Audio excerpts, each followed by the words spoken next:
Right, so I'm just going to clean the lens. Don't look up my skirt, my shirt, whatever. The reptile room needs some work doing.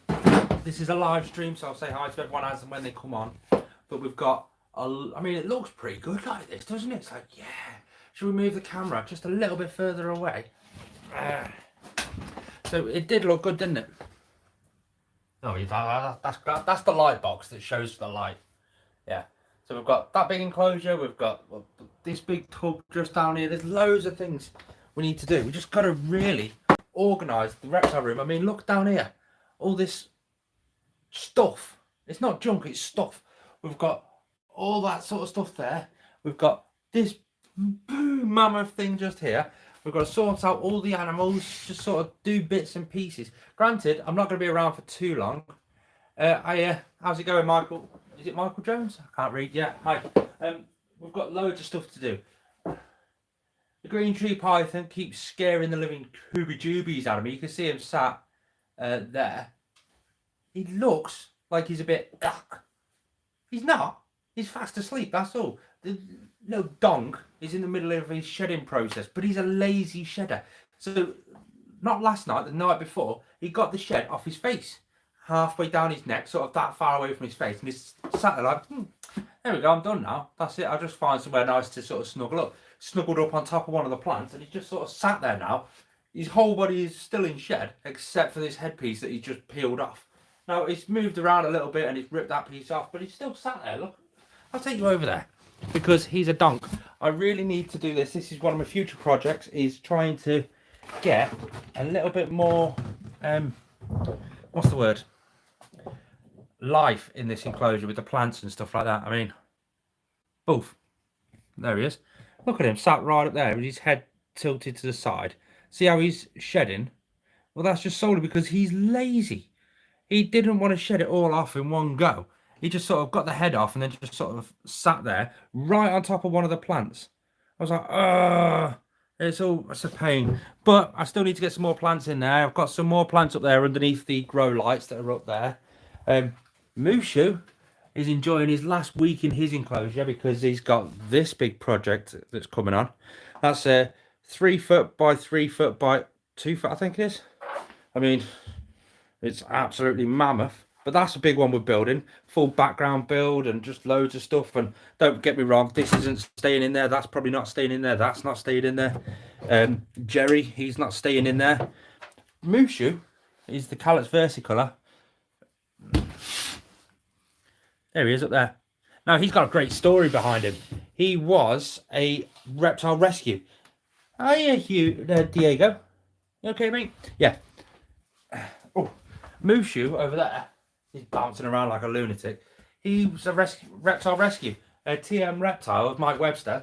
He works at a wood company here in the UK, obviously. And I got a message off him one day saying, we just found this in work. Imagine this. People open the big shipping container, a big shipment of wood coming from South Asia. And all the workers just laughing and joking among themselves, open it up, and then out pops Mushu straight into their face.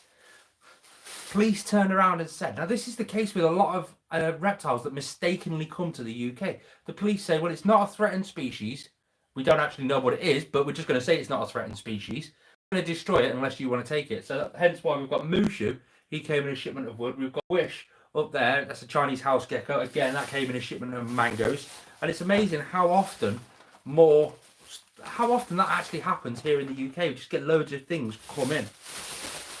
It's that time of the year where leaves are starting to fall off trees. We've got a ton of leaf litter there. We've got so many projects going on. So, first I will explain this one. We're going to be starting a new little venture where we're breeding Dubia roaches. Just solely so, right, get this. I want to be able to... No, wait there. I'll explain it slightly different. You go to Doncaster Reptile Show or any of the reptile shows really, and there's a few stalls there that don't sell anything. They're just there for sole advertisement. Partially because it's cheaper to get a table at these shows and advertise yourself in front of all those people that are all interested in exactly the same hobby as you. If you can advertise to them, it's cheaper than actually putting like an advert in a magazine or paying for Google ads or anything like that. So that's what I was thinking of doing. But I want to get a table with my banners and get some banners in and stuff like that. I got told, well, unless you're not selling anything, you can't do that. Well, I was sat there thinking, well, hold on a second. You've got Arcadia and Reptile Systems. A few other companies go there just solely for advertisement and don't actually sell anything. They're just there for advertisement. So I wanted to do that. They wouldn't let me do it. So I'm going to basically breed up a ton of Dubia roaches and say I'm going to sell Dubia roaches when really I'm there to advertise myself and my brand. So we're currently stocking up on a ton of Dubia roaches. We've got these little tubs here, they're full of them. We've got my normal Dubia roach colony down there. So they'll be going in there, getting separated and stuff like that. We're basically going to start a Dubia roach breeding company business sort of thing. But on here as well, you're going to get your new how to breed Dubia roach videos and stuff, solely because the way I've done it between then and now is different. It is easier, and I'll be doing it in a much bigger tub. I mean, that tub is massive compared to the stupid little tub that I've got already. So I'm going to have to build that up, get that done, get all my Dubia roaches. Plus, I picked these up today from Reptile Rescue because I've been down there. So I've got to sort these out, get them set up, get them chucked in the colony. Then I've got another 600 coming. Should be today or tomorrow, actually. In theory, anyway. So as soon as that comes, oh, that's a point. While we're on this live stream, I just want to point out you may hear an alarm go off soon, and I may have to quickly run off. That'll be the button for my door because I am waiting for deliveries to come in. 1, I'm waiting for the Dubia roaches. 2, I've got a hiking coat. I want to do some winter herping sort of stuff. So that's coming. But that's one project we've got going, which that project is going to be huge because we're going to have to do it where we separate all the Dubia roaches. We're going to we've just got loads of videos and stuff to come out with that. But the big project at the minute is this shed just here. I say this shed. It's a 3-foot tall, 3-foot wide, 2-foot deep Viv Exotics vivarium. This is going to be Mushu's. So what am I going to be doing in here? Well, I've just been out again right now. Just got back from Cheshire Reptile Rescue. Picked myself up some nice big cork tubes, solely because I'm thinking of cutting these in half and having them coming out the side so we've got plants high up in the enclosure. That's my theory anyway. I mean, it'd be quite nice. I mean, maybe coming out the corners or the back wall or something. I don't know. We've got that to do. I've got a couple of big branches and stuff, but I don't think I've got enough branches, so I may have to go out into the forest and actually get some more. But if you've been around on here for a while, hit that thumbs up button. But you'll know that I like to do the big elaborate build videos, so that's what we're going to be planning with this. Now, normally a build like this would take only what, I don't know, a couple of days maybe. For me, it's going to take me just over 2 weeks because of the whole filming process involved in it, which will be fun. But I've got to strip this enclosure down. I've got a piece of, I don't know what that is, bamboo. I've got to take that down. I might have to take that shelf off, and I've basically just got to clean it all out. That's something for them. Right, here's one for you. That's a problem that I've had in the reptile room as of late. Let's spin the camera. Boof. So my morning geckos, I might need some of your help with this. Now, obviously, this is the morning gecko enclosure. It's the breeding facility. They absolutely love it. They're laying a lot of eggs right in between the wood at the minute, between those two different woods. They're laying some there. Right up in that gap, they're laying some eggs, and some down the back corner as well. Now, I'm going to get in there and get it slightly more manicured because we've got some like dead leaves and stuff which I want to decut. I've got the pothos is growing a bit wild, which I want to get a trim out of. I want to check inside that black cup for eggs. But every time I open this, I get some, they hide it. Oh, something's just bounced around in there. The babies hide in there. So every time I open the door, they seem to have to jump out. What are you looking at, mate? I need to clean the glass on that enclosure. But the problem I've got with this enclosure just now, why it looks a little bit dry in there, is because I am leaving it a bit dry. I'm only misting it very, very lightly because we have got a massive amount of water. The water comes right up to here, which is basically the substrate layer. So I'm trying to let that evaporate out slightly, and it's just not working very well. So I might have to get that sorted, or try and sort of burrow a hose down the side corner, right down to the bottom, and siphon some of the water out. I don't know. But I put them through a big rainy season, and basically that's what all that water is down there. But that pothos at the back is, not pothos, the bromeliad. I've got a tiny little pup just there. Got another pup just there. I've got the big plant just there, and there's even more right back here. You can see. No, that didn't work. There you go. You can see some more pups running away back there. It's going. Let's have a look actually and just see if there is any eggs in that black cup. Let's have to open this very, very gently and keep an eye on that top corner just to see if any do just pop out. Very, very gently, very, very gently. I don't want no babies to get trapped. Tail. There you go. See what I mean? See what I mean? Look at that, see? Oh, that's Death Wish. See how Death Wish hasn't got a tail? He got in a fight with one of the adults and they bit it off. And that's why he likes to hide up there, because he's out the way. So there we go. That's open. So I can spin this around now. Get that stuck back up there. Is there any eggs? No, there isn't any eggs in there. Well, it's coming together nicely. Wait, while we're here, and I've actually got this door open, what I'm going to do is try and... Because I upped the cleanup crew in here. So I can add some more leaf litter into here. It's just standard oak leaves. Oh yeah, the heat mat underneath. The heat mat underneath. Oh my absolute God. Right.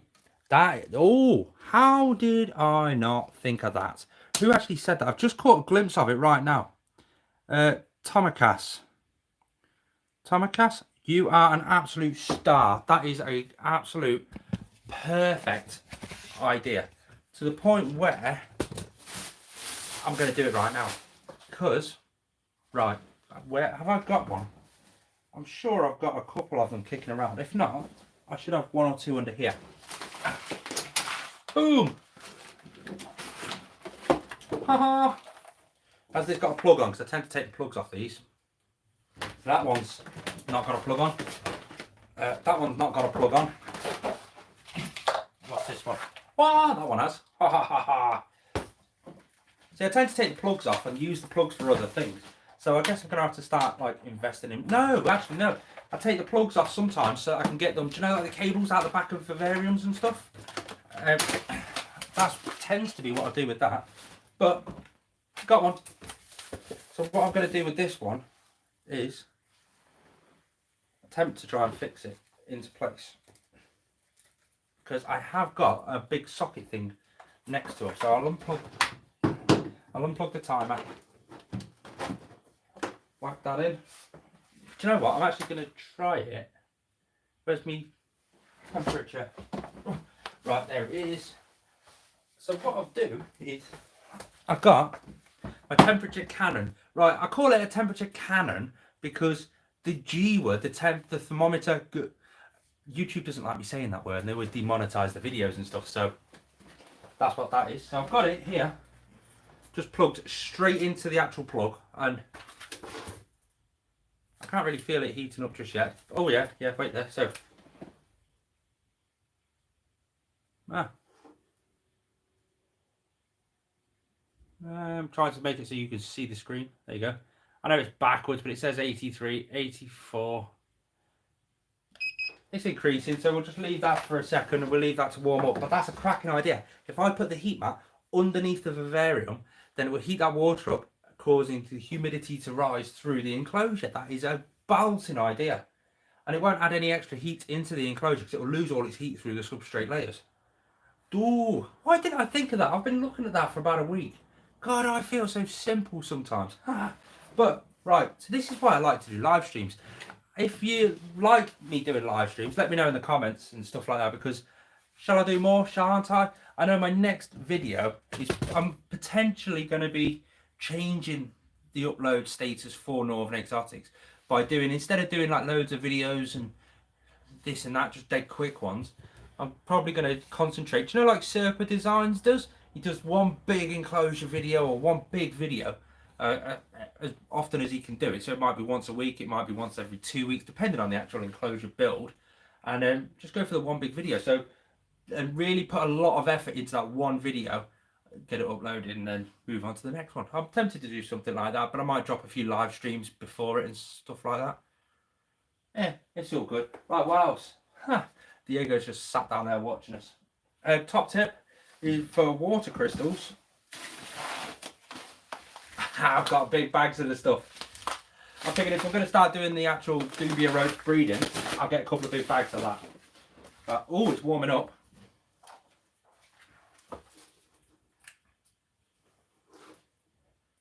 $94. So we'll leave that, keep that going. So, I've got all this mess down here as well.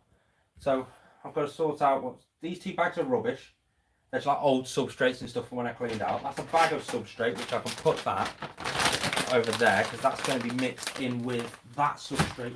See what I mean? I've just got bags and bags of stuff. So now this thermostats. I've got a 4-foot enclosure to build for Hugo, and that's his screws and bolts. I've got bits everywhere. Oh, bits of orchid bark wood. Here's a top tip for you. So, top tip, if you've got a lot of enclosures. So as you can see, this wall at the back here, without this obviously in the way. There we go. So we've got the big bioactive raw python 5-foot long enclosure there. We've got the 4-foot bearded dragon enclosure, and that was Rosie's enclosure. God rest her soul. That weight on top of that enclosure meant I couldn't get the glass in there. There was a little bow in it, and I just couldn't do it. So I got myself the jack out the car, and just sort of put it in the enclosure, lifted it up, and then put the glass in, then dropped it back on. It's perfectly fine. Just a stupid piece of something I've learned, which to be fair, I should have already put this back in the car. So that's got to go in the car. So I'll leave that out. I'm going to fall over that. You can guarantee I'm going to fall out over that. Here's a tip, right? Claw 737. He's just said. Now I'm sorry if I'm missing your comments and stuff like that. I'm just catching the odd one. Do a big mealworm breeding farm. Do you want to know a little secret regarding breeding mealworms? It's overcomplicated for no reason whatsoever. It really is. So let me spin you, because there is my mealworm breeding farm. That one tub. I've filled it up to about there with oats. I chucked the mealworms in, and I just left it. That is it. I chuck some food in there every now and then. I'll chuck in some moisture. I'll chuck in some water crystals. 2 years nearly. And that's what it looks like. So we've got loads of these corkbacks. Now this, like these little glasses and stuff, that's just sort of where we mix up the Pangea and stuff for the morning geckos. There you go, there's a beetle in that one. Yeah, this and another beetle in that one. We just mix up the Pangea and stuff in there. It's got all the different surface areas for them to climb on. That's packed with mealworms. It looks minging, it looks gross. It really isn't anything special at all. But that's how simple breeding mealworms is. It's as simple as that. Chuck them in there and just leave them to it. Now for me, I hardly use mealworms. I've got a baby tarantula up there, which occasionally will have a few. A few of the morning geckos may have a few of the babies every now and then. The leopard gecko may have a few here and there. And every now and then I'll give the bearded dragon just some as a bit of a sort of dietary change. I mean, every single live food item that you could potentially give to any live food eating animal, all the live food have got different nutritional values. Some of them may be worse than others, but they still have a slightly different value to others. The one thing I do stay away from is waxworms. Don't do waxworms anymore, just solely because he got addicted to waxworms. That's the bearded dragon, and he wouldn't touch anything else. So I starved him for a week, basically, and then put anything in there, and he just annihilates it. That's a good tip if you're trying to get your animal onto greens. Oh, my bearded dragon's not eating greens, starve him for a week. They're reptiles. They go months without food out in the wild. Do you think their live food is only alive for a few months of the year out in nature? The rest of the time they're either dead or drowned in the rainy season. So it's just an idea. You starve them for a week, and then they will immediately, or starve them and then give them just that green or whatever you're trying to feed them, and eventually they'll take it quite well. But we've got some big changes in here, and I'm dreading it, and I have no idea how to work it or anything like that. So over here, you can see this part just here. Let me loosen it off. That's our rack system. So that enclosure's empty. That one's got a millipede in it. There, all the invertebrates, the tarantulas, the scorpion. That's the morning geckos. That's empty, and that's our Dubia roach colony just there. Then if we move further around to here, we've got the big raw python bioactive build there, the bioactive bearded dragon build just there. That's empty. That's a 4-foot enclosure that I'm currently using it for isopod breeding, but I'm tempted to put a plant grow light in there and use it solely for growing plants, because we want to move northern exotics to more the naturalistic keeping, do a big naturalistic designs and enclosures. Just that's just the way we'd like to do it. Over here we've got Mushu at the minute there, but Mushu's going into this big enclosure just there, So that'll be replacing that. And those two are empty. Those 2 3-foot. So they're going. It sounds weird saying that. They're going. I'll probably take them down to Cheshire Reptile Rescue and let them do it. Oh, I could do a design in there, like a hognose enclosure, then give it to Cheshire Reptile Rescue and they could sell it off as a hognose enclosure. Maybe. That's a great way for them to sort of build up their, not build up there, but it'll get them a bit of money so that they can put it back into the rescue. That'll be going. So I don't know how I'm going to work this, whether I'm going to do a 3-foot. Oh, I could have the 3-foot enclosure on the bottom, this one on the top, then the invertebrates on the top of that.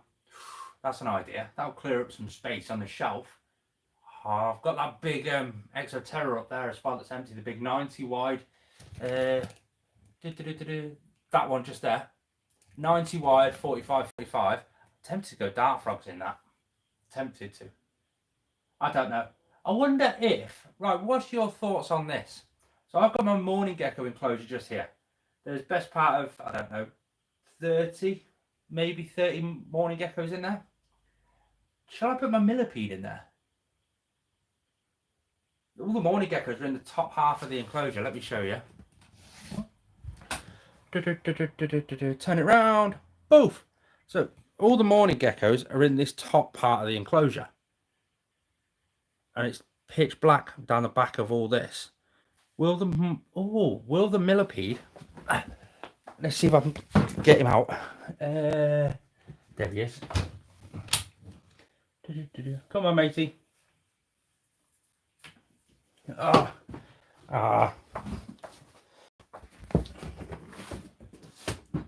got to put the thing there.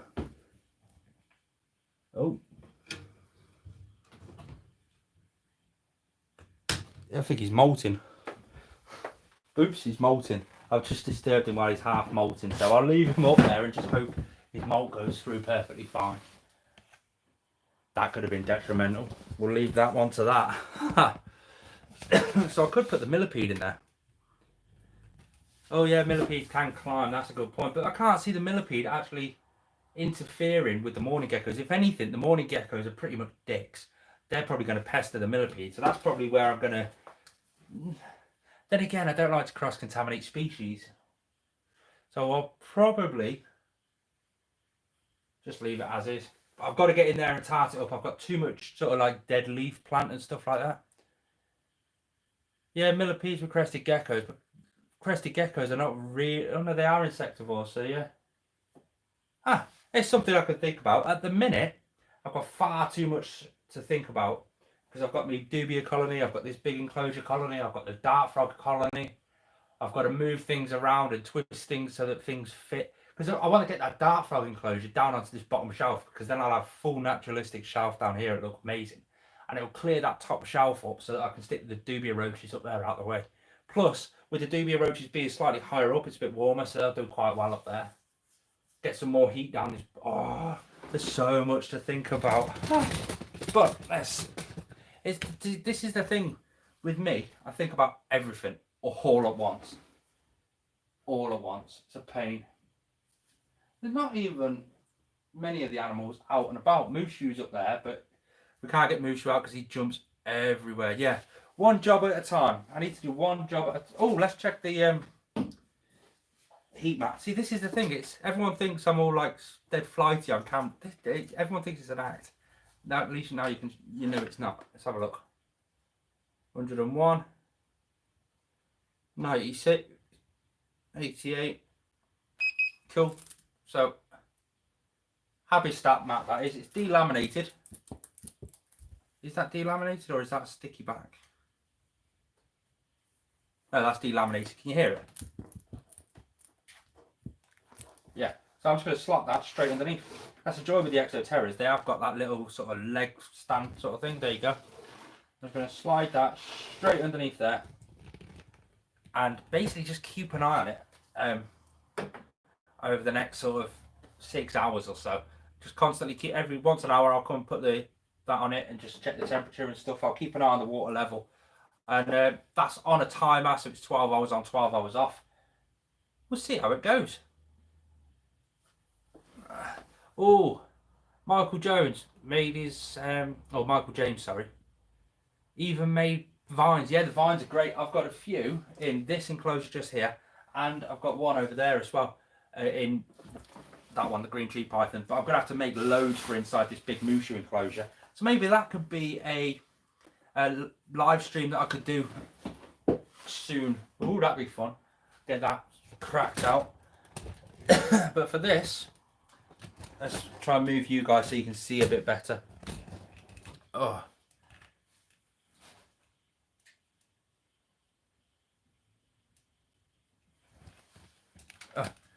There you go.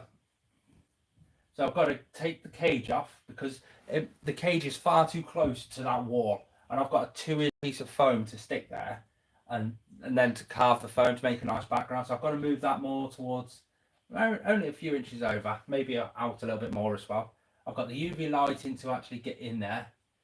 I've got to get this off, get everything out of there, get all the vents out so that I can foam it perfectly fine. I think with this one, I'm just going to use actual foam sheets.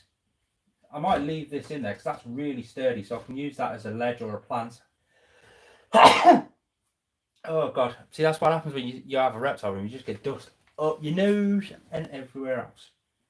That's a cool hide. I picked it up from Cheshire Reptile Rescue because I thought it'd be a nice little additive to one of the snakes' labyrinth.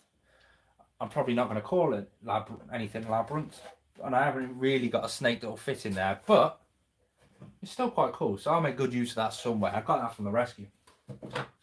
There's James, my mate. Note the resemblance.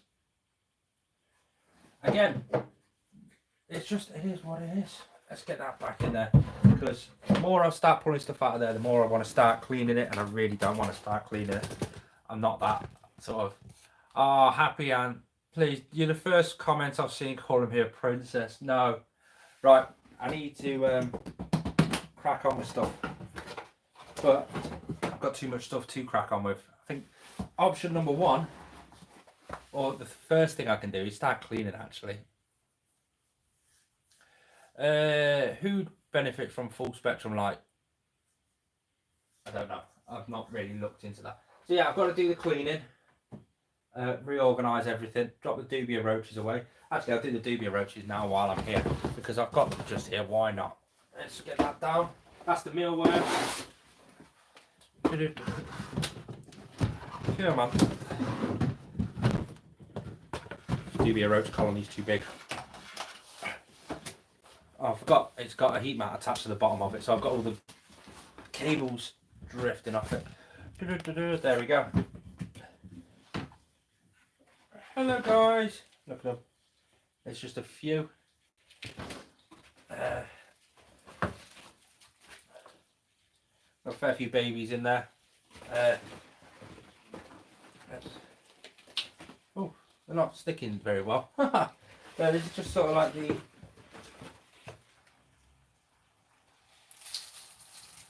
They just need a really good scrub and a really good clean out. I fed them pumpkin the other day, that was amusing. Let's get that out of the way. Let's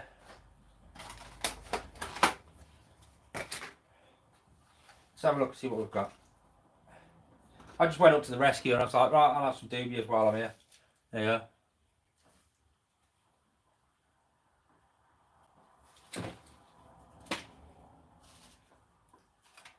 Oh, there's one. You gonna come out, mate? Get down. Oh, there's another one. There we go. There's a one tub in. So yeah, we've got loads of tubs of these. And like I say, we've got another 600 coming. Just to basically bulk up this, what we did, we picked up 200 sub-adults so that I know they've not been bred. Oh, we've got a few adult males in with this one. How to sex Dubia roaches. Come on, mate. Up you come. Right. Let me try and find a female. There's a female. Come on. There we go. Right. How to sex Dubia roaches. This is going to be fun. See the difference? Right. Come on. See the difference? The males, this one here, has got longer wings that span the length of his body, and the females have got short little stubby wings. that's how you tell the sex of Dubia roaches. Now there are more technical ways of doing it, like you can, as they're young, you can count the little spines that are on the back and underneath their abdomen, but as adults, you just look at them and you can see I think they're called dimorphic, is that the right word? You can see the physical difference in them. Let's get these ones. God, these are tough little cookies. Come on, mate, out you come. Da -da -da -da. Any more in there? Nope. I need to feed these as well. The best food for them, I use a lot of rabbit food. Mix that in with roach chow if I want to make roach chow. Oh, I'll chuck that whole thing in. Oh, there's a bit of food there. I'll chuck that in as well. Yeah, dog biscuits have got a little bit too much protein in them, so I use a lot of rabbit food. To be fair, I mix a lot of rabbit food in with the colon. Sorry, let me just put this back. So now I'll let them just culture themselves back. There we go. That's how you set up a Dubia roach colony. Chuck them in a tub with some food and water. Let them do their thing. Oh yeah, chinchilla food works perfectly fine. Anything that's got more vegetable matter in it than protein is perfect. So your rabbit, you still need your protein because the babies need more protein. Just like a bearded dragon, your baby Dubia roaches need more protein. That's why feeding the various sized live food to your animals is beneficial, because your smaller animals, like your baby bearded dragons, need baby food. The baby food has got more protein in to help the bigger animals grow a little bit more. There's so much I need to do, and I have no idea where to actually start. I suppose cleaning, right? Mealworms back up there. I've got so many bulbs as well, just randomly dotted around. I have no idea whether that bulb's working or not. I think it's not, because it was in the morning geckos, but I think it blew. I don't know. But again, we've got updates for them. Right, left. About 10. Oh, Attenborough's coming out to say hello. Oh, comments. I don't know how to work this. Top of the chat. Oh, here we go. I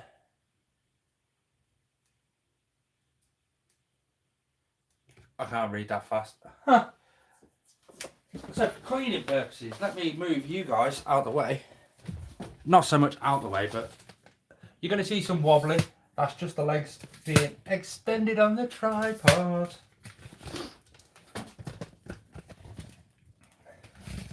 Dropped you out of the way. Just lock you into place. So first off, I suppose I better water the animals and the plants.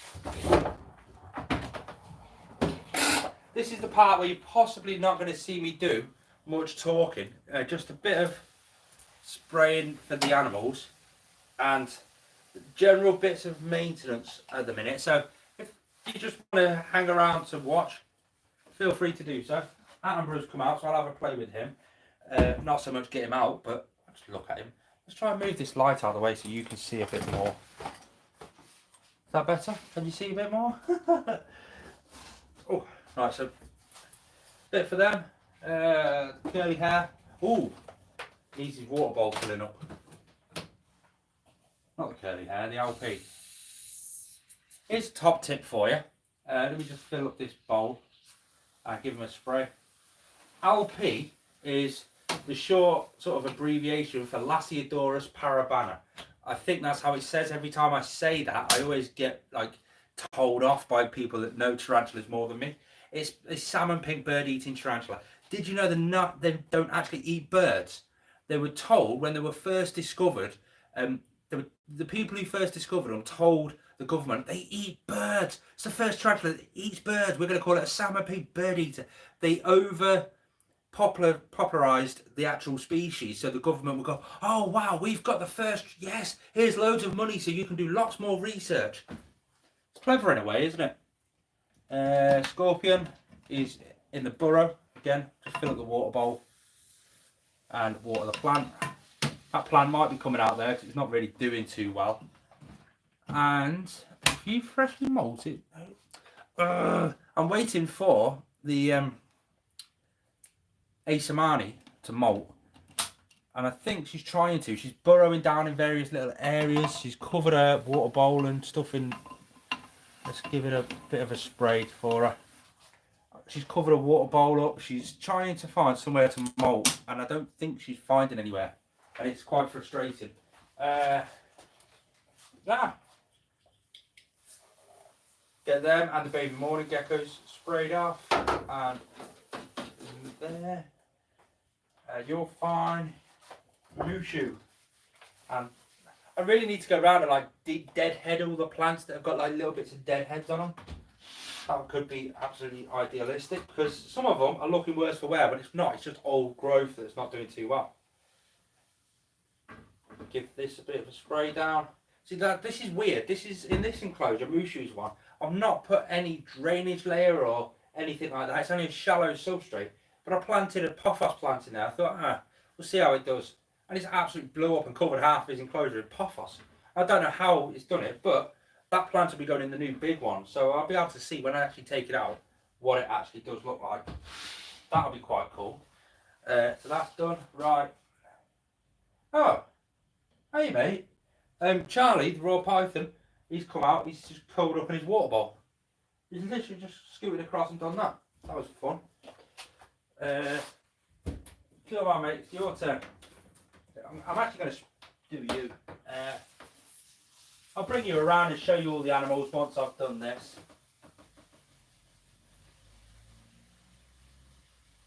You lazy bugger.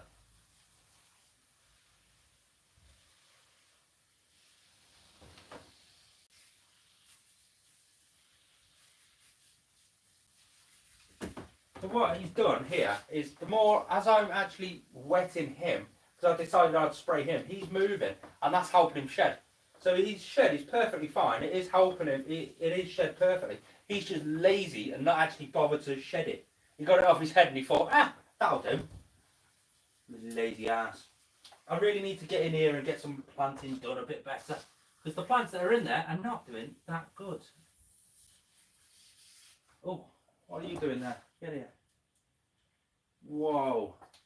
That's doing great. That's just like it's called a turtle shell plant. I just put it under the plant grow light and it's absolutely blowing up. Doing great. So I might need to repot that soon. See, this is the thing. I just buy plants when they're small, or I get given plants when they're small. I just grow them, and that's what goes for all the enclosures.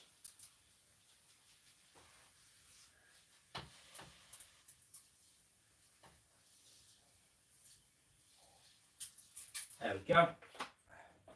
So I'll shut that up. I ain't going to do it properly because I want to show you guys. Let's get you off and have a little look around. So, boom.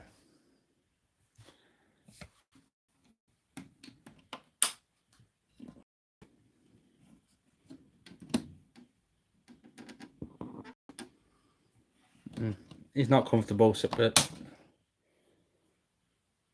Asamani tarantula, proper pre-molt. The scorpion is hidden in that burrow.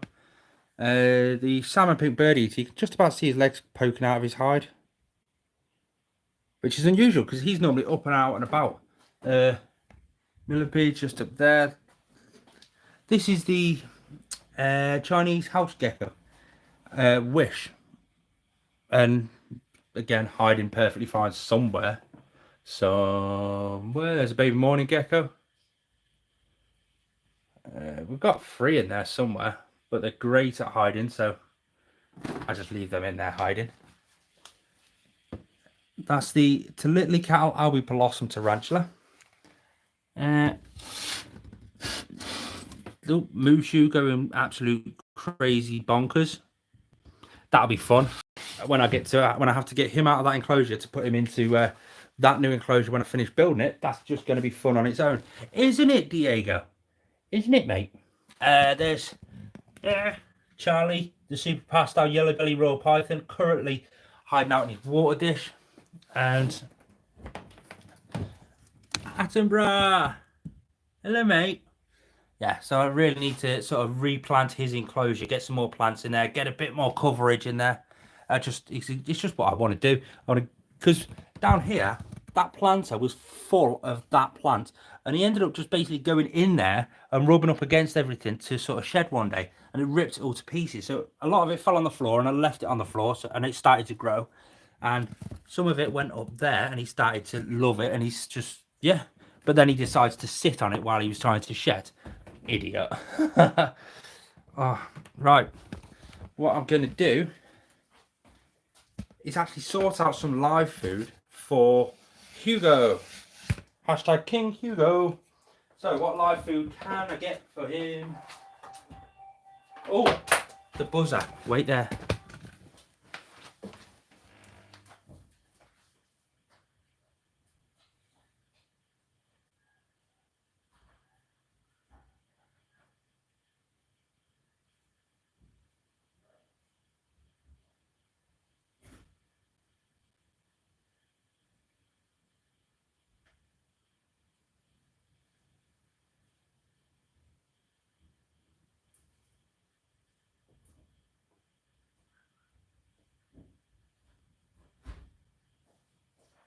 I'm back. I'm back. Sorry. We had a delivery come. Now, I did say we had a few deliveries we were due to get. A coat and Dubia roaches. No, yeah, coat and Dubia roaches. And it was the coat that's just turned up, which was a pain because I was really hoping to do the Dubia roaches live on camera, but they still might come. You never know. Let's do this. Oh, so what have I got? What's in here? Superworms. We'll give them some superworms, shall we? What I need first off is a tub. I've got a tub there, and calcium. I'm going to give Hugo the Bosch monitor a fat meal. Where's my tongs? There we go. This is the easy way of doing it. I've got a little tub just there. I've got the Reptile Systems Calcium Ultra, and put a bit in the actual tub, and then just chuck a load of worms in there basically. So we've got Moria worms today, just because I've got an absolute ton of them here. That's solely the reason I'm doing it. And we may even see if Diego, the bearded dragon, wants some. Well, let's get you in. I'm literally just grabbing a couple of handfuls, and I'm going to just chuck the tub in there, to be fair. Is that enough? No, I'll give him a few more. A few more. Oh, I can do Mushu as well. Mushu loves superworms. I'll leave a few more in there. Mushu, do you want some food? Yeah, he's looking at me. That means he wants some food. So let's get you unplugged. Turn you around. There you go. Calcium covered superworms. So I'm going to get. Let's have a go. 1, 2, 3. Mushu is up by his light there. There's his food bowl all the way down there, and I just drop 3 in there and I close it. Look at that, straight down. Ah, it sprayed it, didn't I? You can see him just there.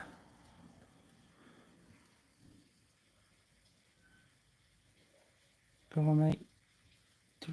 Dong. There we go. How cool is that? That's Mushu, the Calyx versicolor, having a bite to eat. Come on, mate, you're better than this. He's just looking at it like, what are you? What are you doing? It's because I'm filming. It's something new for him. I'll tell you what though, he loves the food, look.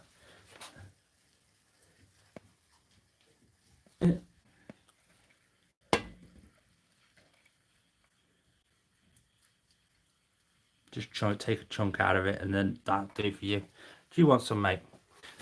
See, now Diego's a plonker because he will only ever eat hand fed. And another one. Oh, he's still eating. Do you want it? No, you want a locust, don't you? Is that what you want? I bet you any money if I put a locust in front of his head, he would absolutely annihilate a locust. Let's see what we've got in here. There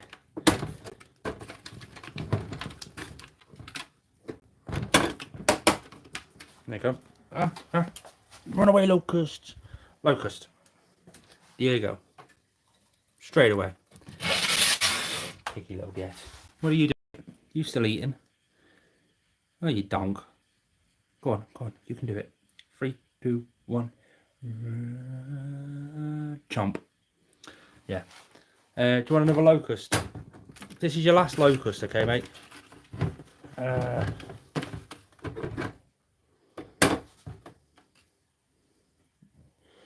we go.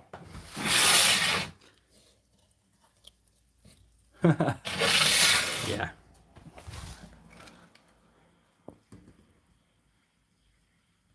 Oh, right. I need the tongs for this next one.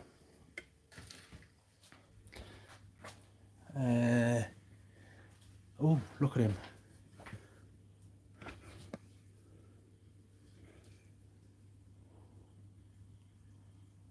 Oh, this dude is a weird one. Right, so let me put the tongs down. Let's see if this works. You might not see it, but I'm basically just going to grab the super worm and... Oh no, that didn't work. So...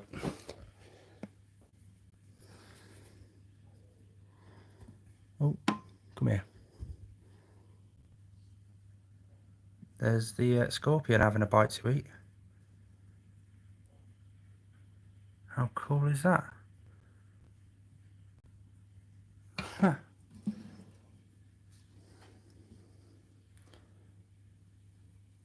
Yes. Now a lot of people don't like them, so we'll put him away for a bit. Are you still having a bite to eat, mate? Yeah, he's nearly finished his meal. Let's go into the living room. And that's a plug socket, light switch. You don't want to see that, do you? Should we actually get Hugo out? I think he already knows it's food time, doesn't he? Because you can hear him. Can you hear him scratching around? Well, oof. Obviously that's the foam for the background. There's Hugo. Oh, I just thought I need to get the tripod if I'm actually going to be feeding him properly. So we'll get that. There we go.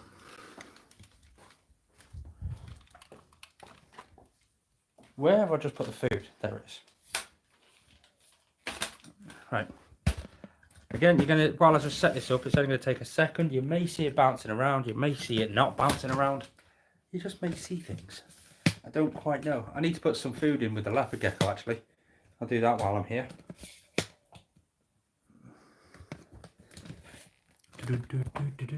There's the leopard gecko setup.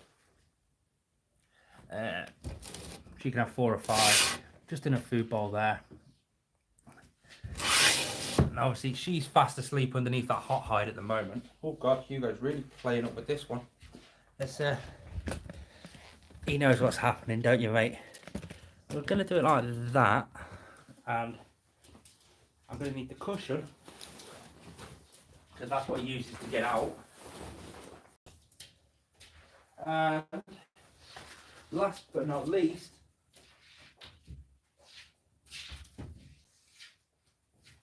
I need the tongs. You ready, mate? Are you ready? Come on there, buddy. Let's drop that just there for you. And I'll put my foot against it so it doesn't drop. And yes, they're out here. 3, 2. Okay, I'll put this over here for you, you lazy sod. And I've got the sun in my eyes, so you probably will too, Hugo. 3.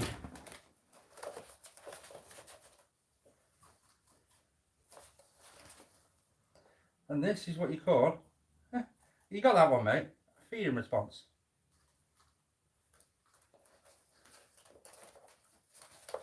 Yeah, good lad.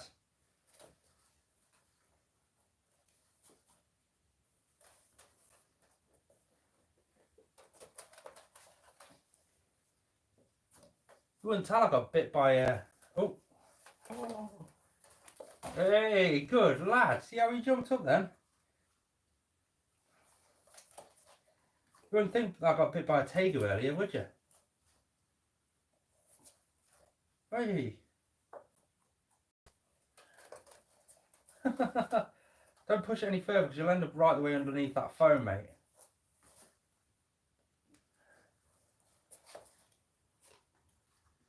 Double? I'll give you double. There you go.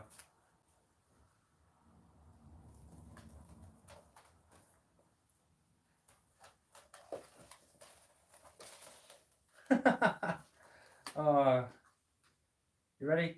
Two here. See if he finds the other one. It's directly underneath him. Yep. There we go. Nice and gentle. Good lad. Now, one more run. Use that one. Oh, that one fell out. Big run. Go on.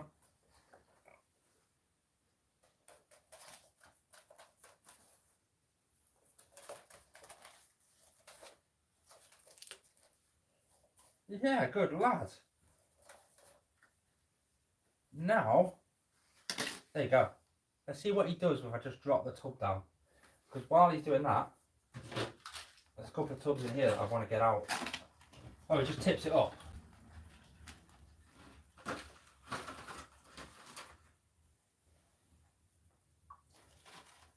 having fun there, mate? Is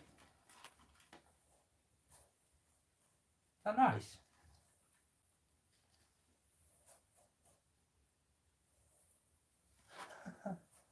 Hello, buddy. That's it. There's one. There's another one down by your back foot. Oh, 2 in 1, you greedy piggy. Oh, you only managed to get one though, didn't you? No. I've got to sit and watch this because I don't want any of the worms to sort of escape. So, but I still want to give them free roam. So, like, there you go. That one by his back foot, he's just got it now. So if I would have picked that up, he wouldn't have had the chance to have found it. So he's using all of his senses to find out exactly where they are, and he's going to get them that way. There you go. You okay, buddy? Right,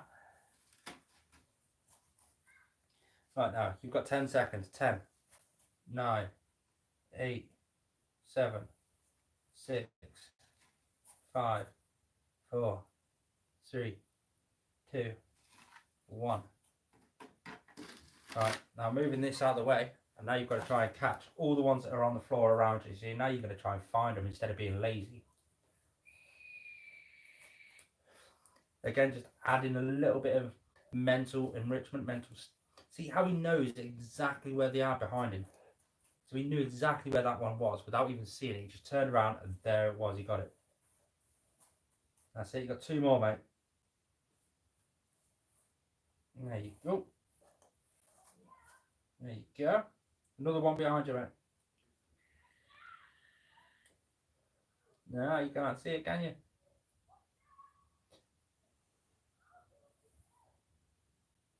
There you go. Good lad. Let's get your heart rate going again. You've not got many left, buddy. So you can have 2. Oh, there's 1. There's the other one.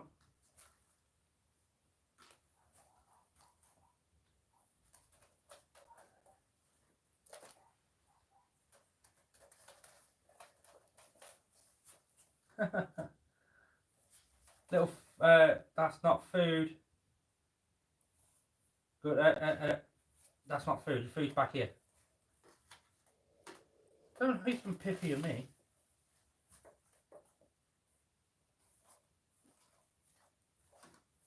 Right, now, I'm going to give you one quick run, and then I'm going to try and get you back in using your food, okay?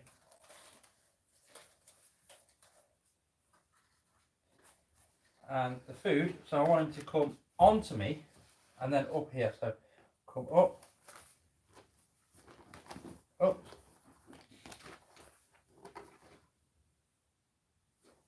Good lad. So this just creates a little bit of added bonding between you and him. Come on, up you come. Don't be lazy. That's it, that's it. In you go. Oh, you got it mid-air. How cool was that? Right, you've only got a few more here, so there you go. There you go. These are thank yous for being such a good superstar, mate. There you go. Right, you can come out for a walk once you've digested a little bit, okay, mate? Good lad. So then a bit later, we are literally just going to open the door and let him come for a walk around. But we like to get him in that heat and get him having a little bit of fun again. So I'm sorry if I missed any of the comments with that section. It just, obviously I was busy working with him. It's something as simple as that, just something 10 minutes. Hi Emma Wing, Pumpkins, that's a cool name. Hiya everybody, if you've not already, hit that thumbs up button, just because why not? So, right. I am the worst procrastinator ever because I've literally just done this entire live stream just to stop me from cleaning. Temperature cannon on that heat mat. Perfect, same temperature. So it'll be interesting to see if that works. I can't believe that was a thing. But I've really got to get on with doing some work now. So upcoming videos on this channel, we've got one that's going to be an unboxing of a load of Dubia roaches. That's just, we've got that coming up. That possibly be the next video because I'm hoping they arrive today. Hoping. We've got the big Callus Verticolor video just there. The big, I don't know what to actually call that video, whether it be tree monitor enclosure or something along those lines, because tree monitors are a big thing at the moment. I've got the big Dubia roach colony to do and just loads of bits and pieces. Anyone at the minute, normally they get, at the minute the temperature has changed for Dubia roach colonies. What has changed at the minute is the here in the UK is the dramatic change. We went from 30-degree weather right down to sort of 10-degree weather, then it went shot back up to like mid-20s, and now it's dropping back down, and it's just and that's what's doing it. So what I suggest you do is keep it in a stable temperature, because if you've got it in one area where it's like close to a radiator or something like that, and it gets a bit cool, you whack the radiators on, that affects them as much as it does everything else. So that's just what it is. It's the weather at the minute, and you've got to think stuff like air pressure and all that sort of stuff. It just, nature is taking its course of Dubia roaches. They slow down through the winter months. It is what it is. That's why I'm hoping to have it quite high up in the room, so it's a stable, warm temperature. I've got to go because I just keep talking and talking, but I hope that helped anyway. Thanks for tuning in, guys. I love you all. If you haven't already, please subscribe and like this video. Peace out, guys.